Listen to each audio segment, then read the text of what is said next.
İşi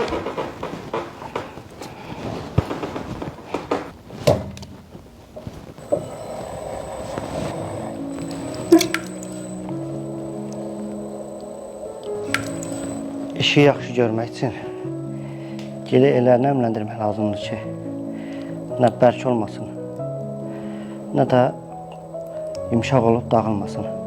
Nəmləndirmək üçün xüsusi bir formula yoxdur. Əlinlə hiss eləsən ki, gil sənə tabidir, demək ki, sən onu yaxşı nəmləndirmirsən. Hələ qədim zamanlarda insanlar duluzçuluq edirlərdi. Yeganə bir sahə də bu idi. Sonradan insanlar misi, tuncu və dəmiri ram etməyə başladılar. Düzdür, həmən qablar möhkəm olsa da, amma estetika və gözəllik baxımından duluzçuluq qablarına tələbat davam edirdi.